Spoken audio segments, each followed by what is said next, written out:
तो hello ji and welcome जी। तो भाई लोग पिछले एपिसोड में हमने देखा कि दो एंशिएंट विंग्स बैंकों पर अटैक करके उसे अपने साथ आने की ऑफर देते हैं, मगर वो उसे रिजेक्ट कर देता है और उल्टा उन्हें ऑफर देकर लाइफ एंड द स्क्रॉल में कैद कर लेता है। नेक्स्ट एपिसोड की स्टार्टिंग में हम यीमू को देखते हैं जो अपने सर पत्थर के साथ पटक रहा होता है क्योंकि वो एक गॉड कभी नहीं बनना चाहता पैदा हुआ था, उसे डीमन बनकर ही रहना था और ना किसी पावर की लालच थी। बस भाई देख लो इस तरह के होते हैं ना शुक्रे लोग। दूसरी तरफ हम बैंकाओ को देखते हैं जो बाहर आकर टकले डीमन की बैग पर एक निशान को दिखता है। तो रोंगरोंग कहती है कि ये निशान तो मैंने कहीं देखा हुआ है, ये निशान तो विल्जर चीफ की बुक में था, इसका मतलब है एप्स डीमन किंग के गार्ड। एप्स डीमन गार्ड बात सुनते ही यीमू अपने सर को पटकना बंद कर देते हैं और फौरन आकर उस टकले के निशान को देखने लग जाता है। तो बैंकाओ कहता है कि क्या हुआ, जिस पर यीमू कहता है कि ये सही कह रही है, ये निशान तो एप्स डीमन किंग के अंडर काम करने वाले लोगों पर होता है। तो बैंकाओ कहता है कि इसका मतलब डीमन किंग आसपास के गांव के लोगों को किडनैप कर रहा है, मगर किस काम के लिए? और शायद यही वो लोग थे जिन्होंने तुम्हारे विलेज पर भी अटैक किया और रोंगरोंग को पॉइजन कर दिया। मगर यीमू बताता है कि डीमन वर्ल्ड में 8 डीमन किंग्स हैं और उनमें से एक मेरे अंकल भी हैं जो अच्छे इंसान तो नहीं, मगर वो ऐसा कभी नहीं कर सकते।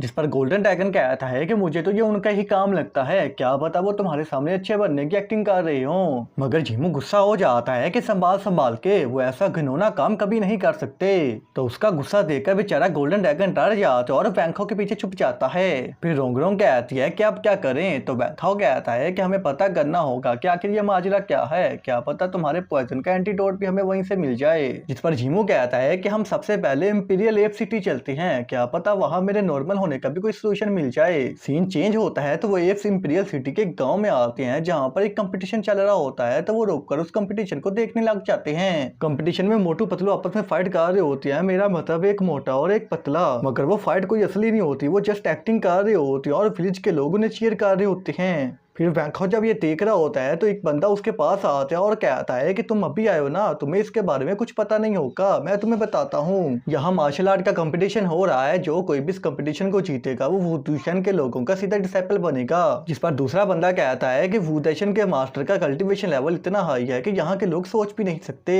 इसलिए ये सब लोग पार्टिसिपेट कर रहे हैं कि वुडूशन का डिसाइपल बन सके। सीन फाइट बार आता है जहाँ मोटू पतलू को आंख मारता है कि एक्टिंग शुरू कर। तो पतलू खुद को इंजर्ड दिखाने की एक्टिंग लग जाता है कि तेरी हिम्मत कैसे हुई सीक्रेट टेक्निक का यूज करने की, तूने मुझे पॉइजन कर दिया। एंड तभी वो वहीं पर ही बेहोश हो जाता है। मगर बैंकाओ उसे देखकर स्माइल करता है क्योंकि उसे पता चल गया था ये सब एक्टिंग चल रही है। मैच के खत्म होते ही मोटू जीत जाते और वहां के लोग मोटू को गालियां देने लग जाते हैं कि तेरी इतनी हिम्मत, तूने उस छोटे से बच्चे को पॉइजन कर दिया। दरअसल वो भी एक्टिंग में मिले होते हैं। फिर बैंकाओ अरीना में आता है और कहता है कि क्या इस कंपटीशन में कोई आउटसाइडर पार्टिसिपेट कर सकता है, जिस पर वो सभी शॉक हो जाते हैं। और फिर यीमू कहता है कि ये बैंकाओ क्या कर रहा है, हम तो यहाँ पर बस इन्फॉर्मेशन इकट्ठा करने आए थे, क्या इसे नजर नहीं आ रहा कि ये सब ड्रामा कर रही हैं। फिर हम उस गांव के विलेजर चीफ को देखते हैं जो बैंकाओ से कहता है कि क्यों नहीं सर, आप भी पार्टिसिपेट कर सकते हैं, अगर आप जीत के तो आप वुडूशन के लोगों का डायरेक्ट डिसाइपल बन सकते हैं। जिस पर बैंकाओ डस्टलेस स्वॉर्ड निकालकर फाइट करने के लिए तैयार हो जाता है। तो वो मोटू कहता है कि बच्चे, तेरी इतनी हिम्मत तो मेरी पोजीशन छीनना चाहता है। मगर बैंकाओ कोई आंसर नहीं करता और एक अटैक करता है जो इतना फास्ट होता है कि उसके चेहरे पर कट लग जाता है, मगर उसे पता भी नहीं चलता।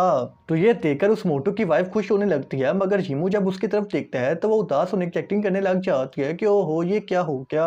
देन बैंकाओ डीमन एनर्जी से विंड स्लैश अटैक करता है। तो वो मोटू 100 फिस्ट टेक्निक का यूज करके उसे डोज करने लगता है, मगर नहीं कर पाता और इंजर्ड हो जाता है। फिर वो दोबारा उड़ता है तो बैंकाओ डार्क ओरा से अटैक करता है, मगर वो अपनी बॉडी को इनहेंस करके उसे डोज कर लेता है और फुल पावर का यूज करते हुए फिस्ट अटैक करता है, जिससे कितना बड़ा ब्लास्ट होता है कि वो खुद ही अरीना से बाहर जा गिरता है। दरअसल बैंकाओ ने उसके अटैक को ब्लॉक करके अपनी डिमनिक कोरा को रिलीज कर दिया था, जिसकी वजह से ऐसा हुआ और वो इस कंपटीशन को जीत जाता है। फिर गांव के लोग खुश होने लगते हैं कि वाह, हमें हमारा न्यू विनर मिल गया। जिसके बाद विलेजर चीफ अनाउंस करता है कि बैंकाओ वुडूशन के लोगों का क्लोज डिसाइपल है, इसलिए आज हम सेलिब्रेट करेंगे, मेरी तरफ से पूरी विलेज वालों को पार्टी है जिसमें फ्री खाना होगा।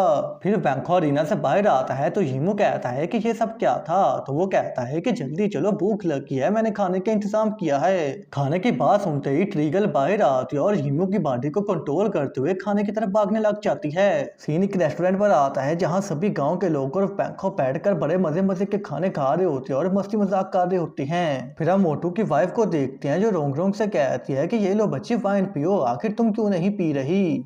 तो वो कहती है कि मैं नहीं पीती, जिस पर वो वाइफ एक्टिंग करने लग जाती है कि शायद तुम भी मुझे पसंद नहीं करती इसलिए मना कर रही हो। तो उसे इमोशनल देखकर रोंग रोंग भी वाइन को पी लेती है और बैंको भी विलेजर चीफ के साथ बैठकर काफी देर तक वाइन पीता है। फिर पार्टी खत्म हो जाती है तो सभी गाँव वाले गायब होते हैं और वो लोग बेहोश पड़े होते हैं। दूसरी तरफ हम विलेजर चीफ को देखते हैं जो उल्टियां गा रहा होते हैं और गाँव के लोगों से कहता है कि वो बच्चा पीने में कुछ ज्यादा ही स्ट्रोंग था, मगर इन द लास्ट वो मुझसे हार गया और बेहोश हो गया।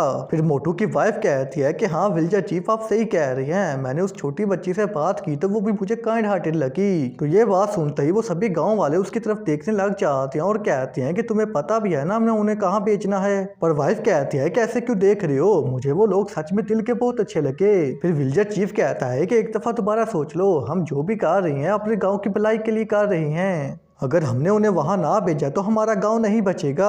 मैं विलेजर चीफ हूँ, तुम लोगों की हिफाजत करना मेरा फर्ज है, इसलिए मैं सबसे पहले अपने गांव के लोगों के बारे में ही सोचूंगा, ना कि किसी आउटसाइडर के बारे में। जिस पर वो सभी गांव के लोग एग्री करते हैं और फिर विलेजर चीफ मोटू को शाबाशी देता है कि उसने आज बहुत अच्छा काम किया। तो उसकी वाइफ भी कम्प्लीमेंट देती है कि वाह तूने तो आज ऐसी हारने की एक्टिंग की, मैं भी शॉक हो गई। मगर वो उदास होते हुए कहता है कि मैं जानबूझकर नहीं हारा, उसने मुझे वाकई में ही हरा दिया था। तो ये सुनते ही वो सभी गांव वाले शॉक हो जाते हैं। तभी बैंकॉक की एंट्री होती है जो कहता है कि ओहो अब बताओ कि ये सब क्या चल रहा है। तो भाई लोग एपिसोड पसंद आया तो प्लीज चैनल को लाइक एंड सब्सक्राइब कर देना। मैं मिलता हूँ तुम लोगों से जल्दी ही एक न्यू वीडियो में।